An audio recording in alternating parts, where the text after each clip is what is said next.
Welcome to Fantasy Sports Daily with Kyle Elfrink and Ray Flowers, Monday through Friday at 11 a.m. Eastern Standard Time. Don't forget to use the promo code FSD20 for a 20% discount on the products over at fantasyguru.com. Congratulations to all the Cairo Santos owners out there. He might have won you a week. We are here. Kyle Elfrink, Ray Flowers with you, Fantasy Sports Daily on a Tuesday. Yeah, Ray, Cairo Santos, man. What a stud on Monday night. Everybody saw that coming. A hero in fantasy circles. I just love the fact that people won their week because of Cairo Santos last night. Well, it's so funny. A lot of people hang on to kicker and defense in leagues, and we shouldn't, right? We really shouldn't. They're outdated. We talked about Mike Horn's great work. I think it was last week on the show. So there are ways you can get a handle on kicking, but really, you don't. Hell, I'm in the FSGA league, and I have the Cleveland Browns, and they're scoring like 4 points a week. It's the Cleveland Browns. So so I don't even know why we use kickers and defenses. We've talked about it forever. But if someone did take the dive last night, they got a reward. Now, of course, the other side, Ray, is the people that lost weeks because of Josh Dobbs and his 4 interceptions. You are looking, if you're viewing us right now, or you are hearing the voice of a man who was a beneficiary, I should say, of Josh Dobbs' picks. Ray, make sure when Justin Fensterman joins us later, you rub it in that you topped Justin purely because of the interceptions that Josh Dobbs threw last night. It was Dobbs against Hawkinson in our league. I had Hawkinson, he had Dobbs. In the end, I won by 1.36 points, and he got a -4 points from Dobbs for the picks. So, yeah, that was a rough one to see Hawkinson outscore Dobbs by 6 points or whatever it was. But yeah, I'll be happy to rub it in when we get him here. Justin's going to be joining us in about a half hour from now. Before we check in with him and kind of talk all things NBA, including getting set for another busy DFS slate tonight, we got plenty of football. Ray and I are going to dig into the Monday night affair, 12-10 the final. Not the most exciting bit of action. I don't think anybody thought it was exciting. Even Joe Buck called it a Benny Hill comedy, I think, at one point in that game last night. You thought it was a Thursday night, not a Monday night. But we will recap Bears and Vikings. Some other NFL news and notes. Baltimore may be set to turn to Keaton Mitchell. You'll get the thoughts of Ray and myself on that. Talk a little waiver wire. The pickings are not great, but there are pickings as we go into week 13. And you might need those pickings because we've got 6 teams that are on bye in week 13. Mentioned Justin joining us for some NBA, and we'll talk some baseball. No big free agent signings. We had Sonny Gray with the Cardinals. Ray and I touched on that on yesterday's podcast. But there are a lot of big names, like really big names, that appear to be on the trading block this offseason. So we'll go through some of those names. They might surprise you.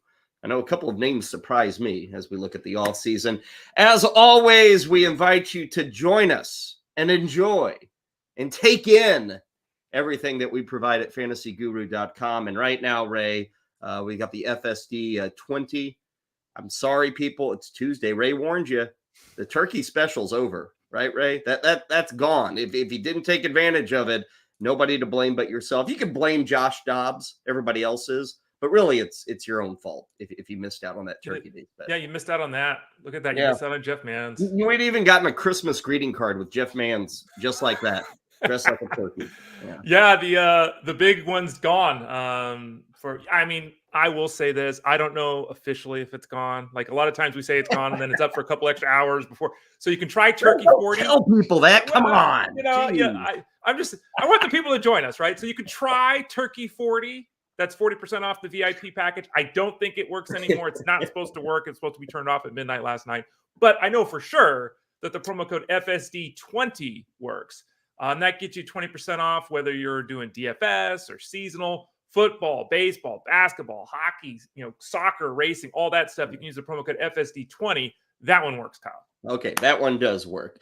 Let's dig into the fun of Monday Night Football, get things rolling on Fantasy Sports Daily. And Ray, 12-10. I'm not over exaggerating saying that game was kind of boring. I guess if you're a big fan of the Bears and Vikings, it was a classic NFC North. By the way, the Bears had lost 9 straight in the NFC North, so they needed that win last night. I come out of this game, Ray, and I was telling you right before the show, I'm reading some of the comments of Kevin O'Connell, the Vikings head coach, and literally for the preceding 2 or 3 weeks, Joshua Dobbs was like the toast of the NFL. He was even going into last night's game. ESPN is doing all these features on Joshua Dobbs, and oh wow, look at this! He's a steady hand, and this, great story. La la la la. Everybody loves him. And then after last night's game, and after the 4 picks, and after the loss, all of a sudden Kevin O'Connell's like, "Yeah, who knows? We may go to Nick Mullins, Jaron Hall. We're going to look at the tape and make a decision." And you said it perfectly. You've become a fantasy football player. If you're Kevin O'Connell and now you're saying like, yeah, we're going to reconsider Josh. It was bad last night, okay? A couple of the picks were tipped. He probably shouldn't be throwing it in those close windows, but are we seriously going to sit here and say, wow, this guy saved our season and now we're going to throw him on the bench for the rest of the year? Like, what? It's maybe. I don't think they're going to make a change. I'd be very surprised if they made a change. I'll say that first of all. Secondly, I'm surprised the head coach would say that. Like, come on, man. Like, come on. If you didn't have him on your team, you wouldn't be in the playoff hunt. So let's, okay. But really, Dobbs is, we've talked about him at Fantasy Guru here on the show. Jeff Mans talked about him on the Elite Sports Show on Sirius XM. We've talked about him. Josh Dobbs is a second-tier starting quarterback. Third tier, maybe third tier. Correct. Yeah. And, the longer he's out there, he's eventually going to get exposed, and nights like last night are going to happen. Mm-hmm. This is not to say, as we discussed earlier, I think I said something on the show, like, he just got himself a 10-year career as a backup. Like, he's going to be in this league for a long time, but he is not someone that is an upper division quarterback. He had a bad game. It happens. He didn't save people with his legs, which has been, he's been running for 40 yards and a touchdown every week in the fantasy space to save. That didn't happen last night. But games like this happen to all quarterbacks at some point, and it's more likely to happen to Dobbs and some of the other guys under center. Well, and if anybody's playing Joshua Dobbs in your quarterback position has gone to the cows, man. You like, if you were actually counting on him Monday night, you got issues. And I would say this: if he started him last night, again, desperation was kicking in. I'm not here to say there's better options like on the waiver wire. Like, if you were rolling with Joshua Dobbs at this point, you're probably stuck with him, which is not a good place to be. And you mentioned, a 10-year career as a backup, like he's locked down that spot. That also needs to be mentioned here. Like, hey, Joshua Dobbs, it was fun to watch, and getting wins was mostly unexpected. And, being on 3, 4, 5 teams in the last 12 months, I get it. That's a fun story. But the reality of the situation, Ray, is this guy is a backup. And if we logically look at this, and I'd have to study, but the only guy, Ray, that I can think of that, he's a backup, like that's what everybody thinks, that guy's a backup quarterback, that then has emerged as something different, like in the last decade, is Geno Smith, who this year has gone in the other direction, starting to look. And what I mean by that, Ray, is once you get that tag of being a backup, fair or not, you're a backup in this league. It's very, very rare that you return. And guys can get injured and a guy gets an 8-game run like Dobbs is getting. Guys may get runs, and you may be considered a starting quarterback because the other guy's hurt. But rarely does the backup excel so well that, oh, gosh, he's a starter in the NFL. The only time we really see it happen is if it's like a first or second year backup. And he, Tony Romo is one of these guys. Jimmy Garoppolo was one of these guys. They were very early in their career and they got the chance. They were kind of like if Bailey Zappi had come in and done well, maybe it changes the storyline. But Ray, once you're like 3-4 years and you're a backup, man. Like Drew Lock, it ain't coming back. And for Joshua Dobbs, Ray, it's very unlikely, like 9 out of 10 times, 9.5 out of 10 times, he ain't coming back as a starter. So we need to understand the reality of what a backup quarterback is doing. It may work for 1, 2, 3 games. It's not going to work for a handful of games, 6 or 7 games. That is very unlikely for any of these backups. Absolutely. And so it's not fair to pile on Dobbs. It's not fair for his head coach. It's just, we got to deal with reality here. I mean, think of this. A name that you didn't mention, Jameis Winston is a backup. Jameis Winston had a season where he threw for 5 1,000 yards and 30 touchdowns. And he can't get anyone in the NFL to give him a starting gig. I mean, that's not again, yeah, he threw 30 picks too. Okay. But that's a massive, how many quarterbacks have ever gone? I don't know what, 10, less than that, 5 have gone 5,030. It's a huge, he's a backup. So even when you have a great season, they see things on tape and there's other options. There's always some new kid that everyone's jazzed about. You know, it's Stroud works out, Young doesn't work out. Next year it'll be the same thing. We'll be talking about, it's just how it goes. And, you know, there is so much negative quarterback play right now. There's so many struggling young quarterbacks right now that we were joking yesterday about Joe Flacco. Like, why is Joe Flacco even, he shouldn't be anywhere in the mix for the Browns, but he's in the mix to potentially start this week. So these guys can get opportunities, like you said, they can have runs, they can have seasons, but a guy like Josh Dobbs is, you know, best being a guy that's kind of in reserve, and he does get exposed eventually. And we saw it last night when he's out there every week. And, you know, he made use of like a Hawkinson, an Addison, an Osborne. I think if you take those three guys, which most would consider the top three receiving options, they combined for 14 catches. Problem is, it was like less than 9 yards a catch for those three guys. So they got the ball out. They completed some passes, but there was no threat down the field. On the flip side, Ray, the Bears get this win. Mystery's kind of still there with Justin Fields. Like, he had the big moment late, got the Bears into field goal position. He had a couple of, you know, just crushing fumbles in the fourth quarter. Like, the Bears shouldn't have won this game. The Vikings were just as bad as the Bears, so somebody had to win it. I guess the biggest positive, because I like to consider Justin Fields still he's going in the right direction. Two things I'll say. One, this DJ Moore thing's working. Yep. It's working. What did Moore have last night? 11 catches. 114 yards. Mm-hmm. So that was a goal this year. Let's bring in a receiver, see if that helps. It's working. Okay, so that's a big plus. Number two is across the board, Ray, as a passer. Again, bar was low, but Justin Fields is improving across the board. If you just look at the numbers, all the numbers are better. All the numbers are pretty well a career high. 85% of the numbers. There's a couple of things that might be a little lower, but if you look at advanced stats, if you look at the run of the mill stats, they're improving. Now, again, Ray, bar was kind of low as a passer, but I would point out those aspects and say, you got to give it more run. You finally found a connection. You found a talent out wide, and we are seeing growth in Justin Fields. A lot of people will continue to pound the drum that, oh, he's got to prove himself, but I'm sticking with this guy if I'm Chicago, and I feel like I'm in the minority when I state that position. Yeah, and normally when you have a third-year quarterback, like to your point, Kyle, having career bests in completion percentage, yards per game, touchdown rate, interception rate, QB rating, like when you why are that's good. Those are all very important measures.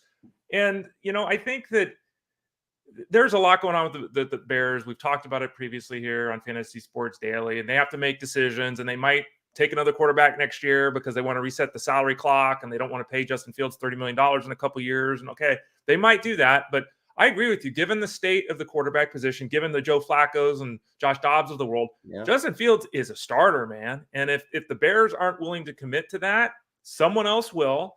So if you have Fields in a dynasty league, keeper league, don't be panicking. He'll be running for 60 yards and having success as a passer for somebody as a starter next season. And I say he deserves to be a starter in the NFL. Does he deserve to be a starter in fantasy? Because, Ray, these numbers last night are pretty ugly. I mean, no touchdowns. I guess it's good to get the extra points rushing, and that's always going to be the saving grace. It's worth noting, since he came back from the thumb injury, for the most part, Ray, it is screen passes. Like, he completed 27 passes. More than half of them last night were behind the line of scrimmage. 14 of 27. But since he has come back from this thumb injury, we have seen a lot more running from Justin Fields. He has 30 rushing attempts, 30 carries, 30 scrambles in the last 2 games. That's 15 a game. Right, Ray? 30 divided by 2, 15. I bring up 15 because, Ray, before that, it was 8 per game. It was actually lower than 8 per game. So the fantasy owner, last night was not a win if you were counting on a big effort from Justin Fields. And I don't, they're on a bye this week, so you have a backup if you own Fields. You should have been holding a backup at least through the bye. But that's going to be a big decision down the stretch, Ray, for a fantasy owner, is every week what to do with Justin Fields. And I don't even know if matchups truly help him, because I don't know if he's at the point where he's a quarterback that, oh, he's facing a bad defense, let's attack down the field. Like their next game's against Detroit. Detroit is not good against opposing quarterbacks. They're giving up a lot of fantasy points, a lot of yards to opposing quarterbacks. But I'm not going to sit here, Ray, and say you have to start Justin Fields because of that matchup with Detroit. You're not? I mean, Justin Fields runs for 100 yards every time he faces. Well, that may have to factor into play. Yeah, I think the last 3 games run for over 100 yards. So you're cool there. Is he a usual? Should he be a usual QB1 for people? Yeah, it's a good question. They ran 11 screen plays last night. I think I saw it on PFF. It's like the 4th most in football. So, like, to your point, it was a lot of jump offs. And I think that, again, I'm a broken record here, but like, look at the quarterbacks: Baker Mayfield, Jake Browning, Dorian Thompson-Robinson, Desmond Ridder, Kenny Pickett, Bryce Young, Bailey Zappi, Tim Boyle. Oh my God. It's so bad, right? And there's so many people that have lost their QB1s. You were talking about it right at the start with before the show with Joe Burrow. Like, it just keeps happening. I think that he is absolutely in discussion for being a QB1 the rest of the way. Yes, absolutely. And it's partly the way that we record points in the fantasy game. It's partly the fact that the quarterback position's a mess. I think that, to answer your question directly, yes, I think he's in the mix. It depends who you've got. Yeah. And I think that, at that point, who you got, as I see it, Ray, like the only guys that if these guys were my other quarterback, maybe I would have that dispute, is like if I had Russell Wilson in Fields, if I had Geno Smith in Fields, if I had maybe Jordan Love at this point, if I had a Love Fields combo. Other than that, any other combo you have, it's, if you have Dak Prescott, it's Dak, I guess, at this point. You have to say that. If you have Brock Purdy, what about Brock Purdy? That's a good Purdy? I mean, I'm looking at our list of rankings at fantasyguru.com, like Russell Wilson. Yeah. I mean, Kyler Murray. I would probably go Fields over Wilson. Again, in general. But in general, if I'm ranking these guys rest of the way, I still have Fields over Kyler Wilson. Murray? I have Murray over Fields. Murray has come back, and the numbers haven't been great, but Ray, he's running, and he's creating with his legs. What's he got? 3 rushing touchdowns in 3 games? I think that's Murray over Fields. Matthew Stafford? I mean, everyone got excited about the 4 touchdowns. Matthew Stafford hasn't thrown for like 235 yards in 2 months. Yeah, that's Fields. Fields over Stafford. Derek Carr, Gardner Minshew. Again, there are certainly scenarios, Dak Prescott being one, where you'd say, okay, I'd rather in general play this guy over Justin Fields, but there are still a lot of. You start peeling these guys away, man, it's hard to find 12 guys that are better, Kyle. Yeah. Last thing on this game, and I applaud myself and Ray for giving it 20 minutes, which is almost more points than they scored last night. Backfields. Ray, what'd you see? What's your takeaway from the backfields? Just to kind of give the overarching box score conclusion. Madison got a majority of the work for Minnesota. Not a whole lot of Ty Chandler. That's a disappointment to many. And for the Bears, it was actually more Rashawn Johnson than Khalil Herbert last night. Yeah, I think we all expect. Oh, I don't know, everyone. You expected Madison to be the lead back here. So I'm not surprised to see that he played more snaps and ran more routes. I am surprised to see that he kind of dominated the touch count, to your point. Chandler passes the eye test, but they're still very much in the Madison game. And he looked good last night, to give him credit. So I think everyone expected then that shared situation. I think the Bears one is fascinating because, Khalil Herbert, it's really fascinating. He's had injuries and, hiccups here and there with playing time. But when he's been on the field, he's been good. Let's just call it. He's been the Bears' best running back the last 2 years, okay, besides Justin Fields. And you go into the game last night, and he's supposed to be healthy. It's a second game back and all that. He played 15 snaps.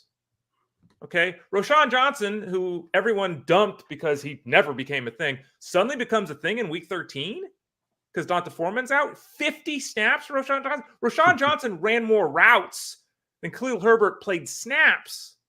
And, I saw this come up too. People were saying, look, maybe this has to do with just the matchup, right? Because the Vikings had allowed the 7th fewest rushing yards and the 4th fewest rushing yards per attempt. So maybe the Bears just said, hey, we're going to attack the Vikings through the air, we'll use Johnson, who we want to have, be the guy catching the ball versus Herbert. We're not going to try to run the ball against the Vikings. They're pretty good there. But I'm shocked with the way it went down. I had a question in the Discord over at fantasyguru.com right before the show started.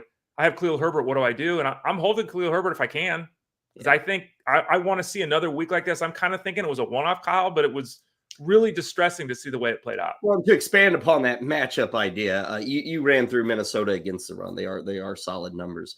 But the other thing that Minnesota is known for is, Ray, they blitz like nuts. Like Brian Flores, their D coordinator, I know they talked about it. And it kind of speaks to what I was touching on with Fields throwing behind the line of scrimmage. That's how you beat a blitz. You either throw at the blitz, wherever it's coming from, you throw in that direction, or you wait for the blitz to get you, you dump off, and then you take the numbers game, because the guys have blitzed. Now you've dumped it off behind their heads. You go running. And so maybe the matchup was a part of this. Now, Herbert's not useless in the receiving game.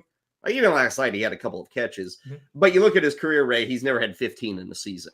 He'll top it this year, but he's not considered a rushing receiving back. He's more of a rushing back. Right. So that may have played into it. Just the fact that Minnesota kind of sets you up if you want more pass receptions from your running back. So we'll see. And by next week, we got to bye this week for both these teams, Chicago and Minnesota.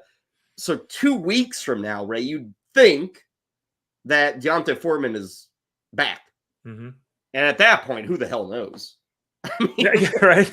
It's and that game's against Detroit. If you figure, hey, Detroit's going to score 3 touchdowns, 4 touchdowns, Bears are going to be playing from behind. All of a sudden, then you're thinking about, well, that leads to second half passing. That doesn't lead to second half running. So that first week off the bye, what is that, week 14? Good luck with the Herbert, Foreman, Johnson decision. Those guys will be owned everywhere, Ray, and I won't feel comfortable promoting any of the 3 guys as a fantasy starter in that game. Yeah, I think that's pretty fair. Again, I would try to hold Herbert if I could, but hold him. Yeah. But to Kyle's point, this is 2 guys we can deal with. 3 guys is very difficult to deal with. I wouldn't be shocked if Johnson slides back to the 3rd guy, but as Kyle talked about with the matchup, it's very likely that they might go in a different direction, or at least possible they go in a different direction because of that. And before we leave this game, just a quick thought too, Kyle. We can't talk about this whole game and not mention Justin Jefferson and the hamstring pull heard around the world. I assume he's back in week 14. He's put on the IR for 4 weeks. If he's not, he's done for the season, right? Yeah. That's the rule. Well, it was supposed to be 4 weeks, right? It's been 8. It'll be 8. Yeah, he will have given fantasy owners 8 zeros in a row, including the bye week this week. Yep. 8. Yep. It's a disaster. And that timetable, Ray, was given. Mm-hmm. And back then I was not telling you, you've got to trade Justin Jefferson. Right. But we certainly brought up the idea of doing it. Honestly, I hope you made that move. Because if you made that move, Ray, you've avoided 8 straight zeros, and you've avoided Jefferson returning to Joshua Dobbs instead of returning to Kirk Cousins. And I greatly fear that people did the exact opposite. Yeah. Because I get it. I had Justin Jefferson. Do I make a trade for Justin Jefferson in Discord at fantasyguru.com? I legitimately had that question over the last month and a half, probably 150 times. Like everyone wanted to do it. And I kept saying, let's hope he comes back next game. And like you said, we'll see. Well, it's going to be Dobbs. Come on, it's going to be Dobbs. But we'll see how it goes, because it's a totally different offense than it is with Kirk Cousins. Mention the bye weeks in week 13, Vikings and Bears, 2 of the 6 teams on bye. Baltimore, not playing in week 13. Buffalo, the Giants, and the Raiders. I would guess, Ray, at least 2 starting quarterbacks, if not a third. We were talking about Fields, that are not going to be available. So hopefully you've got backups there. In terms of looking at the waiver wire as people get ready, maybe for some bidding, and you're probably sitting with few dollars, you got to kind of pick and choose your moments. Ray, I'm not going to say there are any hits here. Tight end is kind of interesting. Pat Freiermuth had the huge game this week. Tucker Kraft is now the tight end in Green Bay. He had a touchdown on Thanksgiving. Higbee, 0 touchdowns entering week 12. He now has 2 exiting week 12.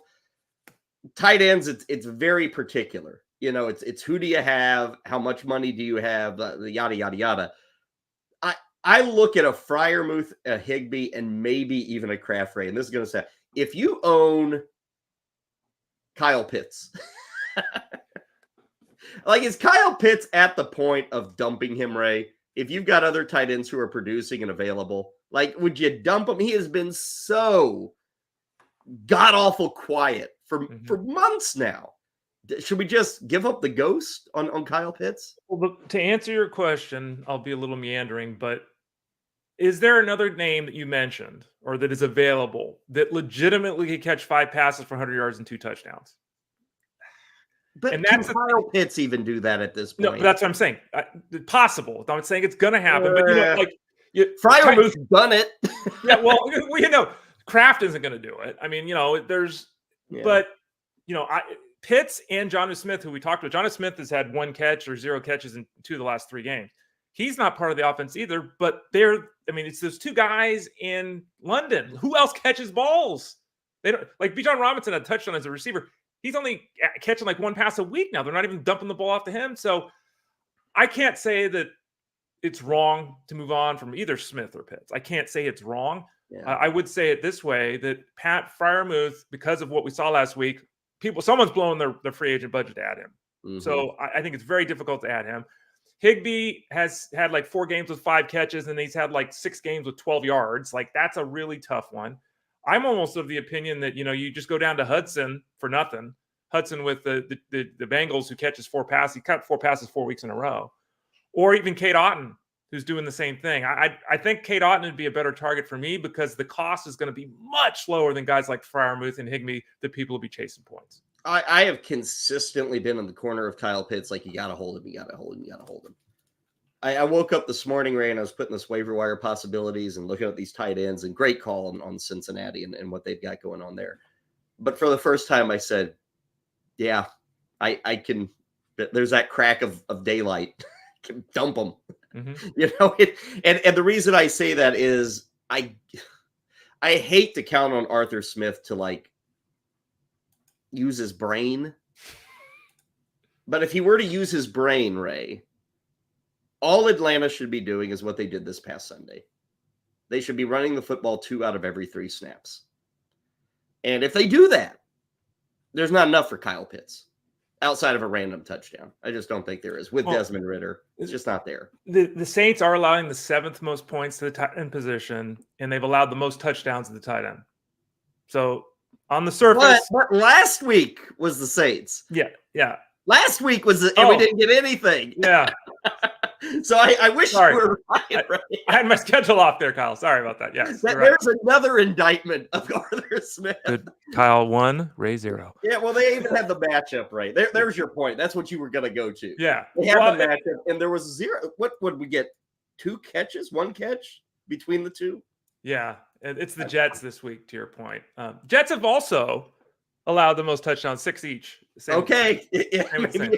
And by the way, let me see how many points have they allowed. They're middle of the pack there. But but to your point as well, Pitts being a matchup-based guy is not at all how he's drafted the last couple of years, of course. I would invite people to look at their waiver wire. Samaje Perine, Royce Freeman.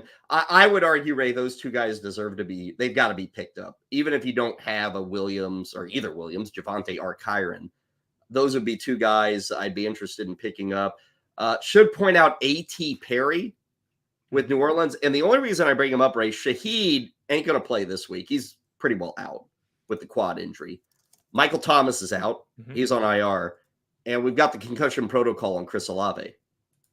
I mean, if you need if you need a 3rd wide receiver this week or a 2nd flex, A.T. Perry might be force-fed 8 or 10 targets. Like, seriously, he might just be a guy to add. And I don't believe many people are talking about him. He hasn't done a whole lot, but the situation kind of makes him of interest, I think, for people looking for wide receivers this week, especially. Yeah, and Derek Carr's not very good. He's made mistakes, and the offense is not working, but he frequently does throw for 300 yards. They throw a lot of passes at times. There a lot of that's dump offs and everything. But we saw it last week. Jawan Johnson had to see his target share go way up because of all the injuries. I agree with you on Perry. Tough to trust at this point of the season because he's never he hasn't done anything because he hasn't been in that role yet. But you went through the 3 injuries. It's by process of elimination, he's basically the last guy left standing if those 3 guys are out this week. And New Orleans is up against Detroit. I was talking about the lines. They give up points to the quarter. A lot of it is, hey, we're trying to play the scoreboard with Detroit. But for what it's worth, and again, if you don't have Lamar Jackson, Derek Carr might be available. If you don't have Josh Allen this week, Derek Carr. Justin Fields this week, Derek Carr. So some availability. David, you see it there in the chat. Would you drop Deontay Johnson for Jaden Reed or Romeo Dobbs? And would you drop Jake Ferguson for Freiermuth? I would not drop Ferguson for Freiermuth. No way, no how. I'm not. Freiermuth, to me, I know Cooks has finally showed a pulse. But to me, Ferguson's like the second, if not third option in that Cowboys passing game. At least third, I'd say. I'd rather have Ferguson. Gosh, Johnson, right? Deontay Johnson. I don't like, this is a PPR setup.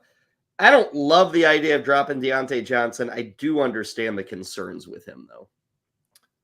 I mean, and I've seen this already, like, because it's the big storyline. The Steelers got 400 yards of offense. Steelers got 400 yards.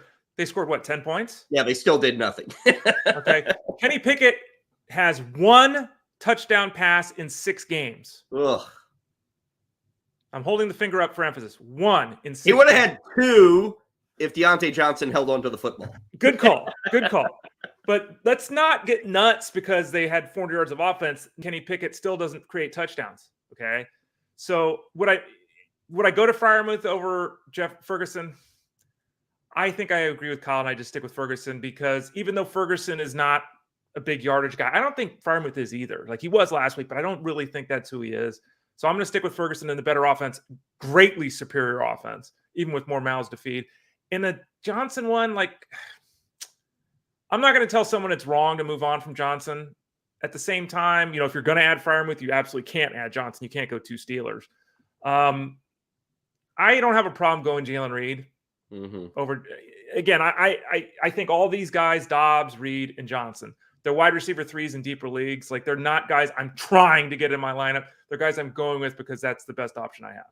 We've got a waiver wire column up at fantasyguru.com, so check that out. I think buy, sell, hold is also going to be out. If it's not out already, it'll be out today, courtesy of Rich Mileto. So check out those columns. Discord, of course, too. If you want to, hey, I'm dropping this guy, pick up this guy. What do you think? Or what should I bid? Hit him up in Discord. A couple of other quick things on the NFL, and then we'll get you some NBA with Justin. Carolina, obviously, yesterday we talked about Frank Reich. He's out. They also fired their QB coach, Josh McCown. So he's out. It's fascinating, Ray. Yeah. People are already saying who in the hell would want this job in Carolina because the owner, David Tepper, who's relatively new. I think he's had the team for 3 or 4 years. He seems to be very involved in trying to figure out how the NFL works. He's got a lot of money, but he's still learning, like how you run the NFL business. And people are like, why would you want to work under this guy? And usually it's, hey, you've got Bryce Young. Mm-hmm. You have a clean slate. There's no bad contracts. There's nothing like killing your team. You can go out and build, take it over. But nobody seems, at least on the surface, nobody's very interested in this Panthers job. Yeah, because remember, the second year in a row he's fired his head coach. They also fired Staley, the running back coach. Josh McCown, who for about 7 years, the last 7 years of his playing career, right, when he was still in the NFL as an active player, was talked about as a coach and everything. He was offered the job, I think, for the Texans. And he's out of the mix here. I don't think they have a first-round pick next year, if I'm not mistaken, right? So they don't have that. Bryce Young's not the answer. The owner got the quarterback he wanted. No, Ray. Not the answer? He's not the answer. He's not the answer given the state of the organization. Thank you for letting me clarify that. Yeah. He's not going to be, he never was going to be a franchise icon leading a team. He needs pieces around him. He's not Drew Brees. He's not. Is he Fields? No. Okay. No. And again, I'm not saying you can't win with this guy that we talked about. There's Jimmy Garoppolo is my favorite go-to guy. Jimmy Garoppolo's got a fantastic winning percentage and all. He's not a great NFL quarterback. He's okay. Bryce Young could be just like that. He can be fine, but he's not a franchise leader. They need to surround him with an offensive line. They need to surround him with weapons, all that kind of stuff. So do they have the draft capital to do that? They don't have a coaching staff to do that. They've got an owner that apparently he's got his fingers in every hole in the dike. I wouldn't take that job, especially if it was my first gig.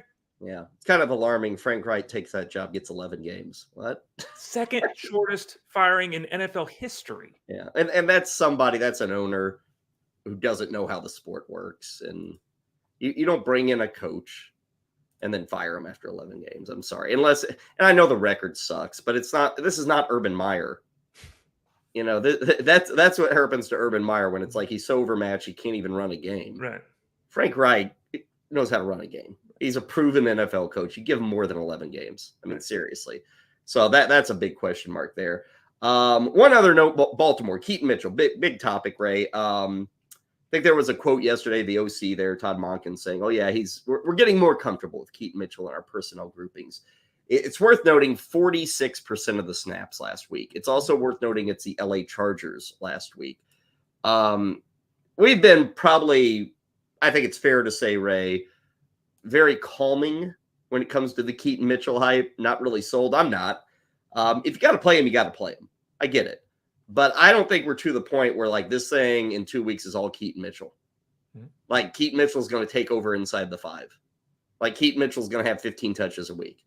That's where I stand. I still stand there. I've been consistent there. Sunday night was good. He got the most work. But still, they got to the goal line, and Justice Hill was getting carries. Gus Edwards was getting carries. And I don't necessarily see that changing after 3 years. I don't think so. Yeah, I mean, Justice Hill still plays a ton on third downs. They still utilize him even though he doesn't see the ball a lot. Mitchell, for all the excitement, 11 touches. Yay. He has had 0 touches in 4 games inside the 10-yard line, to your point, 0. So he better be ripping off 20-yard, 5-yard runs because he's not getting the ball down at the goal line. 2 of the last 3 games, he hasn't run for 35 yards. Yay. He catches 1 pass a week. Yay. He's growing, and there's a chance that, he has splash plays and all that, but he's not the goal line back. Until I'm seeing it, I have no rational reason to believe he's getting 14, 15 touches in a game. I don't see how that's happening unless other guys get hurt. So he's still a flex option that you hope pops a big run, either on a catch or just a run. And he will be a big fat 0 this week. I guarantee you of that because the Ravens are indeed on a bye. So you won't have that with Keaton Mitchell. Okay, let's move away from the football here on Fantasy Sports Daily. Actually, real quick, we got a question. It's Josh about Jordan Love. And he's wondering about streaming or sticking with Love. Ray, if my stream options are Pickett and Minshew, give me Jordan Love. I mean, not that Minshew, Ray ran through the Pickett numbers. Listen to Gardner Minshew. When the Colts win, he does nothing. The way the Colts are winning is by not asking Gardner Minshew to do anything. In their 6 wins, which he has authored all of them this season, he's got all 6 wins for the Colts. He has 3 total touchdowns. And looking at the schedule, they're not going to be unleashing Gardner Minshew. So I'm not sold on Jordan Love but Ray versus Pickett and Minshew, I'm going Love pretty well every week, unless it's just a horrendous matchup against the Jets or something. Yeah, Pickett is not good. Let's be fair. We just ran through it. He is not good. Kyle went through Minshew yesterday in the schedule for the Colts the rest of the way on the show. You can always find that, at youtube.com/@ElitePlusNetwork. All the shows are stored there. You can also find it wherever you have your podcast as well. Kyle broke down the matchup with the Colts. I could agree completely. I'm not buying all this Jordan Love's the greatest quarterback of all time stuff they were selling on Thursday because he had played a good football game because the announcers are obviously want to have his children. But he's a better option than those other 2 guys moving forward. Fair enough. Okay, let's go to another guy who always has a good week here on the show. Every Tuesday, we talk some NBA with Justin Fensterman, of course. Oh, my gosh. Look at this guy. Dress for success, right, boys? Is that a Nick Anderson or Dennis Scott magic jersey? What a pull. Man, now I wish it was. No, it's a Shaq one. I went chalk there. It's a Shaq one. Come on, Shaq. Yeah. You know what, man? If I could do it over again and I have a Blue Magic penny one, I would have gotten the Blue Magic Horace Grant. I just wish it came with the blue goggles as well. Yeah, blue goggles. Justin talks NBA with us, covers the DFS scene. He's helping you out in Discord. He has the Wednesday Watch Fest, which he does every week with you guys out there. He's already thinking about next week. You were saying off air, Justin, for those in head-to-head leagues, what's the deal next week? Like, you want to tell people today that they should start worrying about next week, right? Yeah, I'm actually freaking out about this right now because I should have anticipated this, being that I'm knee deep into this content, is that this NBA in-season tournament, guys, is causing a ruckus in fantasy basketball. Because let me read you guys what the games look like for next week, because we don't know who's playing in these games at this point. Monday, 2-game slate. Tuesday, 2-game slate. No games Wednesday. Thursday, 2 games. No games Friday. Saturday, 1 game, which I'm assuming is the championship of this tournament. No game Sunday. Guys, I feel like if you're a fantasy basketball commissioner out there, head-to-head and even in roto leagues, you got to put the league on pause for a week. Well, and I may be so they're playing the last round tonight, right? Of the play-in. I think maybe tonight or before Friday. Before it hits what I call the medal round, even though Now it could be totally wrong. Is next week though for the teams that don't advance, right? Will the NBA quickly schedule matchups? That I'm not sure. That's the problem. And we don't know who the matchups are. We don't What know is going on with this? Dude, it's so stupid. It's stupid. It's terrible. The reason it was put in was because they wanted players not to sit, but at the same time, they put in rules on resting. It makes no sense. And now look at this. It's collided with us. Stadiums aren't always open. They're event scheduled. There's TV contracts. People are traveling to see games. We don't know if they're playing it. Like, that's the problem. And I wish I had that answer. I'm literally I should have probably texted Rick Kamla before this interview, because he's kind of been like my buddy, like, what, one random Tuesday, well, why isn't there, or Monday night or Tuesday, why isn't there games? Election night. Who cares when it's election night? Give us basketball. Yeah, the polls are already closed by the time who cares? Election night? I mean, the players rest, the fans have to too, Justin, I guess. Come on. And look, trust me, we're covering this here at Fantasy Guru 7 days a week. We're always in that Discord. We're always giving bets. So trust me, I don't mind the 1 week reprieve, but how are we supposed to guide people here? I can't have my league that's a head-to-head have a week with this few of games going on right here. Well, I think Commissioner Adam Silver, I was just checking his daily, openings for meetings. He does have a spot later today that is open for people in tank tops that you can visit with Adam Silver, Justin. So if you want to bring it up with the commissioner, he is open later today to hear from you. Yeah, I wish I had a schedule, but that's the problem. We don't know at this point. So now I'm now wondering, like you are, Kyle, whether or not that the NBA is going to quickly put together. I think they are. That's probably the plan, I would think. Yeah. Yeah. The fact that we're not seeing it right now, guys, unless we hear something else, I think that whether head-to-head roto, you put your league on pause. I'm going to be looking up on my league that I commission on Yahoo on how to put everybody on bye. My buddy Adam Ronis, who commissions our ESPN league, brought this up. So we're both trying to kind of figure out how to do this. But unless we find out an altered schedule in the next 48 hours, we can't have fantasy basketball go next week. Well, that's like my nephew too. They got a week off for Thanksgiving. We got 2 days off when I was in school. We never got a week off. You were dumber, Ray. Oh, that's Your true. Nephew is much smarter. That's true. Thanks, Kyle. Appreciate it. Yeah. Justin, before Kyle eviscerates me, let's talk about that jersey you're wearing. Sure. The Orlando Magic have won 7 in a row. They're playing some good basketball. Talk to us about the team. Talk to us about the fantasy exploits. Who's popping? What are we seeing with the Orlando Magic? They're doing all this, guys, without 2 starters. Wendell Carter Jr. and Markelle Fultz have both been hurt, and it's been absolutely incredible seeing this team's depth and the way they've been performing. Even Goga Bitadze has been filling in pretty nicely, but Paolo Banchero is fierce, man. Both sides of the ball, he's excellent. One of the best defensive power forwards in the league today. Solid driver as well. They're also getting solid contributions from Franz Wagner as well. He's been shooting the ball nicely.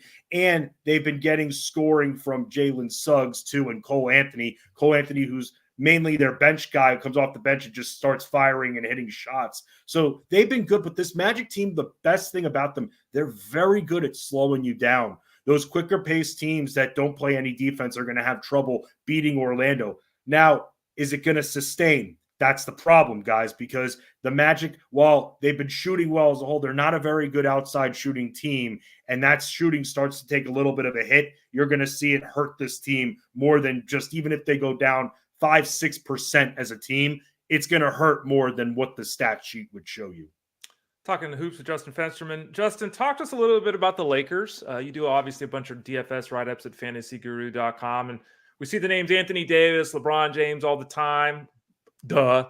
But not really many other Lakers. Talk to us about the decisions you're making and why there's only those two guys that you've been commenting on. This was a major topic last night in Fantasy Guru's DFS NBA Discord. And I loved it that when people brought this topic up because it shows they're watching the games. Guys, what we're trying to do, and this is why we have Watch Along Wednesdays, where we sit in Discord on Wednesday nights, normally a monster slate, and we just follow along the games, talk about what we're actually seeing when watching these games. So someone actually was like, hey, I've been watching the Lakers, and it just seems that they're playing so slow. They're so boring. And I'm like, yes, this is why you watch the games. LeBron James holds on to the ball way too much. Anthony Davis, when he's trying to create from the elbow, way too much. Precious seconds going off on the shot clock. And what you're seeing here is a bunch of other people hanging around the arc. Now, guys, I know that all of us being sports guys, at some point, maybe we played some sports in our lives, even at 5 years old. Basic fundamentals of basketball. When comes the basketball, Ray. Yep. I knew it. I knew it was coming. There it is. When the shot goes up, you're supposed to crash the boards. That's how it goes. But for some reason, these Lakers players, no matter what size they are, they like to just stand there and just watch like it's a movie. And they don't do anything. They don't grab the rebound. And that's the problem. And because they're not giving themselves second chance scoring opportunities, it's a lot of LeBron with the ball. It's a lot of Anthony Davis. And it's very hard for me to think that any of these other Lakers, barring injuries to one of those two, are going to ever hit that 5X or beyond value that we want. D'Angelo Russell, faster paced games where I think the Lakers could have a lead. I'll write him up as a GPP play. But outside of that, guys, it's a whole lot of boringness. Well, what you're telling me is they need to get AC Green back in there into the paint to get some boards, right? 1,000%. Also hit some elbow jumpers as well. 1,000% there. And he'll never miss time. He'll never rest. Yeah. They got Michael Cooper. I think he's the color analyst on the radio side. They can just bring him onto the court. Michael Cooper, I mean, when you think about the Showtime Lakers, Michael Cooper was always kind of one of the second tier guys. Just an amazing player, amazing hustler. I will say he's a pretty entertaining listen on those Laker broadcasts, too. He has a different style than what you're used to. Justin Fensterman, who has a different style, wearing tank. Ray, are you ever going to wear a tank top on the show? Well, it's not a tank top. It's a basketball jersey. No, that's a tank top. Come on. I don't anticipate wearing a tank top. I've worn mustaches. I've painted my face. Yeah. I've done things, but probably not a tank top, Kyle. Yeah, I won't either. I mean, if I show up in a tank top, I will forever be called String Bean here on the program. I would not wear it well. You mentioned DFS tonight. Let's kind of fast forward to tonight. And you're going to be, somebody, I don't know if it's you specifically, but we'll have the DFS. It's not, but I'll be still hanging out in the Discord for a little bit. And I'll be actually putting out some betting content. All that stuff's going to be there. Toronto is up against Brooklyn. Now, I will admit, I have not watched a second of Raptors basketball this year, but oh gosh, Justin's scared. He's like, I'm sorry, I got to watch the Bears Vikings. I mean, come on. I only got so much time in my life. But the reason I bring up the Raptors is I'm kind of scrolling through, okay, who's doing well? And I was looking at the best performers in fantasy. And one list I saw, and maybe it's every list, but Scotty Barnes, top 10 in fantasy this year. Do you agree with that? Has he been that good? And can he sustain such a pace? Yes to everything. He has been excellent. Now, this team runs at a massively slow tortoise pace. It's so slow. This guy's the outlier on the team, though. This guy will cut through defenses like butter. That's how much he'll slice them up just so easily. And that's what's great about Scotty Barnes. And yes, he produces in every category, Kyle, even over a steal and block per game he posts. But here's the thing with Scotty Barnes. Most usage on the team. Good guy, tough matchup. When he's matched up against the opposing point guard, when the defenses switch on him, he's going to have a major size advantage. This guy is built like a forward. And height-wise he is. So that's what's good about him. He spends a lot of time on the ball despite Dennis Schroeder being the listed point guard. So he has that time. He's an excellent driver. I mean, he puts up stats in volume so quickly. We've bet his points, rebounds, assist prop a few times this year. And there were definitely a couple of matchups where I was getting ready to throw the piece of paper, away and be like, hey, that's done. That's done. But then all of a sudden he comes in and in 3 minutes, he just puts you right there by the line. So he's been excellent. He's a multi-category producer. I think it sustains. Even with Pascal Siakam there, it doesn't seem to interfere with his offensive flow. And when you follow us here in Fantasy Guru, we're going to be looking at Scotty Barnes' PRA's props a lot, especially against the faster-paced teams. Points, rebounds, assists. Yes. PRA? Yes. Good job, Ray. You learned something. See, Ray, whenever you go to school and only get 2 days off, you kind of learn how acronyms work. Really? Nice Yeah. Thanks, Kyle. Jeez. Your nephew learned that 6 years ago, but yeah, he probably did. They're a lot smarter these days, aren't they? Ray, has your nephew learned to stop just shooting like Steph Curry all the time yet? Yeah, he has. No, Good. he actually hasn't. Oh. No, but when he it's the worst thing that's ever happened. We talked about this with Justin, Kyle. The Bay Area with Klay Thompson and Steph Curry. Every kid growing up shooting 20-footers when they're like 9 years old. It's like no fundamentals anymore, these kids, Kyle. Well, you miss every shot you don't take, Ray. No, you're part of the problem. I'm glad you're not my nephew's coach. Jeez. Justin, the Jazz have won a couple games in a row. Walker Kessler's coming back. Talk to us there. What are we expecting? Is this team going to go on a little bit of a run here?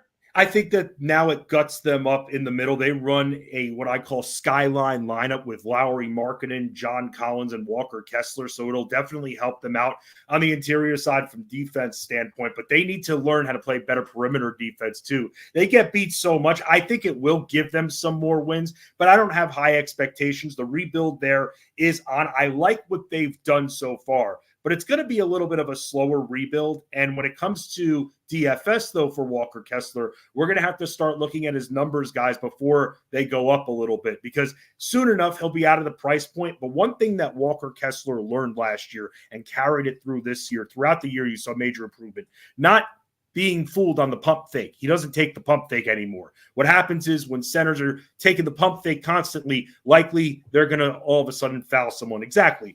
Guy goes up, hit on the arms, just like that. So that's a foul. You don't want them in foul trouble. Walker Kessler has done a great job of just bending his knees, standing his ground, using his height, and I think that's going to put a few more W's in their column. On occasion around these parts, we like to remind you that certain cities still have an NBA team. Charlotte, the Hornets, who most people don't even care about, Justin, except it wouldn't be the first time they got taken away from. Yeah, you're right. LaMelo Ball is a stud. They're playing tonight. The Hornets are. I think they're against your Knicks. Yeah. Ball's status. He got an ankle injury. What's his status for tonight? And if he's out, and I think he probably will be, for the DFS player, is there like a usage jump with anybody? Is there a bargain on this Hornets team? What's your thoughts there? Sure. So LaMelo Ball is doubtful, and I know it's funny because we've been talking about it, especially in the NFL this week too. That is doubtful, truly out. I don't think he's going to play. I think the Hornets would be stupid to play LaMelo Ball. Now, the Knicks and Hornets have played a few times, and LaMelo Ball has beaten the matchup and has done very well. However, the Knicks still have improved defensively. They play good perimeter defense. It'll just make him work harder. You've got Terry Rozier, who just came back and was already looking good. Let him run the point tonight. Let him run the offense, which is what I'm anticipating. Ball being out, Rozier being your main point guard, and Brandon Miller, who's 5,600 on DraftKings, who actually had a career-high 29 points against the Knicks the last time these two teams played. Definitely in play once we get that confirmation that LaMelo Ball is out. And the Knicks have actually beaten the Hornets twice by double figures. And if that's the case once again, I still see Brandon Miller getting a significant amount of minutes. Okay. And, I would disagree with you about the Hornets have no reason to play ball if a win tonight would put them into the quarterfinals of the play-in tournament. Oh, boy. Of course. Yeah, you got to get into that. And Kyle, even you'll be able to focus on it because there's like 5 games total next week. Yeah, I know. I can't wait. I'm looking forward to it. On the way out the door, give me a bet. Give me a prop. What's something you like for tonight? About to write this up here in our Fantasy Guru Discord, write a few bets up. Most nights, some nights I take the slate off. I never force bets. Alperen Şengün from the Houston Rockets has looked great this year. A lot of people going after his rebounds assist prop tonight. I'm going after the points rebounds against Dallas. A, it's a great pace-up spot for Houston. B, Dallas plays horrible defense in the interior. Derek Lively, their center, is dealing with a back injury. He may not even play, and if he does, so what? Şengün will be able to still move and be able to score. I'm thinking he'll be able to get at least 20-10, over 30.5 points plus rebounds for Şengün. Really like that number for him tonight, and I think he's going to beat it. Okay, well, I'm rooting you on because I want you to put some big bucks down, win some big money back, and maybe you can buy a shirt with sleeves. Hey, man, hopefully Dallas bottom 2 rather in defense against centers for rebounds, and also bottom 4 in points. So it should be fruitful tonight for Şengün. I feel like, Ray, I'm in a sauna. Yeah. I'm kind of uncomfortable with Justin wearing this thing. Is he sitting a little too close to you there, Kyle? Listen, guys, commit to the bit. You know what I'm all about. Yeah, I know what you're about. Exactly. Justin, awesome. We love doing it. We love having fun with you every Tuesday. Good luck tonight. Discord people, cheat sheets, write-ups, all available at Fantasy Guru. Ray, you've got one more comment? Yeah, sorry I beat you last night because of the 4 picks. Oh, my God. I was going to bring that up. A week ago, I lose to Kyle by 1 point in a back and forth where the score was changing every play. And then this guy, Ray, I lose to you because Josh Dobbs throws 4 interceptions. Look at that. Yeah. I think I won by like 1.3, so he could have thrown 2 picks. What did I beat you by, Justin? Like half a point? Yeah, Kyle won by like 0.75. Ray won by like 2 points. So, yeah. Well, it's now confirmed. We're better than you are. Yes, you are. Justin, take it easy, buddy. We'll see you. Thanks, guys. Okay, basketball. We love doing that. It's always fun to visit with Justin. He's a character, good sport, good friend.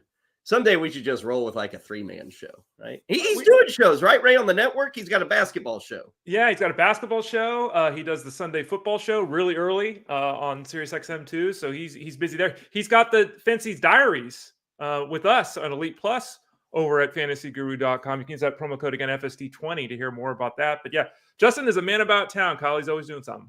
Yeah, he's busy. Well, we know that. Quickly on the way out the door, baseball. No free agent stuff shaking here. Well, I guess Jason Hayward, he's back with the Dodgers for those who care. $9 million, yeah. $9 million. Yeah. He had a good season last year, 813 OPS. He was very effective. Because they used him in the right Correct. Spot. They didn't ask him to be an everyday player. Right. We've got big free agents, and people are always excited about that. Kind of reading things, Ray. I love reading hot stove stuff and kind of following rumors, even though most of it's just bunk. But I'm a sucker for it. Trade talks, like it kind of hit me yesterday going through some of these write-ups and rumors, but like Alex Bregman is supposedly available, Dylan Cease, Bo Bichette, obviously Juan Soto, Tyler Glasnow. Like these are big time names. I was stunned Bichette's available. Like to me, that's a guy you ink if you're Toronto to like a $275 million extension. Glasnow, Cease, Bregman, even Soto, those make sense. You think these guys are actively available? Like, do you think 3 or 4 of these names could be flipped at some point? Well, I mean, Bo Bichette signed an extension, and the Blue Jays have got a really weird thing going on. I guess they have a computer system that says this is what we're paying you, and that's it. Like a lot of the players have expressed kind of concern that this team's not really willing to sign these young guys. So Altman is in charge of the salary cap there in Toronto, I guess. Yeah. The AI decides what you get paid. Yeah. I mean, he signed a $34 million extension through 2025, did Bichette. So he's very reasonably priced for the next couple of years, but he needs and will get a big contract. I'd be surprised if I traded him. He's still 25. I think he's a centerpiece of their organization. I agree with you. The Glasnow one is fascinating to me. The Rays continue to just grab guys for $10 and make them into stars. So I guess they're going to trade the guy that's most expensive. Shane Bieber is another guy. Glasnow and Bieber to the Reds. There's a lot of rumors about that. I guess they're thinking the Reds might deal some of their young hitters. I can't see the Dylan Cease staying in Chicago thing as a certainty. I mean, they need to blow up that organization and basically start from scratch. If they can get 3 or 4 young pieces for him, I could see him. He's probably the guy that, whether he should be traded or not, I think he's probably the name that seems most likely to be dealt given the team and what they're likely looking to do moving forward. Soto, I think if I'm San Diego, it's time to trade him. They went all in last year. It failed. Yeah. And they could still be a playoff team even without Soto. They could. Now they have some work to do because they're going to lose Snell. They got Musgrove coming off the injury, so there'd be some things to do there. Bregman, I get it too. I think he's a free agent after next season, as is Altuve. So somebody's going to have to get the money there. There's probably a Kyle Tucker extension. Alvarez is probably, they've got a lot of money coming home, and I think Bregman's probably the guy they're most likely to trade. So that could get pretty wild. That could really change the outlook for a variety of franchises if the trade market does indeed come to fruition. That takes us to the end of the road today. Great stuff. Love having Justin on, talking football, even the Monday Nighter, a little baseball. Tomorrow we're back again. We'll take our first look at Week 13. A reminder, 6 teams on bye. So if you're thinking of hitting the waiver wire tonight, make sure you got your spots ready to go. What do you need? What positions do you need to fill? All that stuff. Follow Ray on Twitter at @RayFlowers. Hit us up at Fantasy Guru in Discord. Take advantage of the FSD 20% off.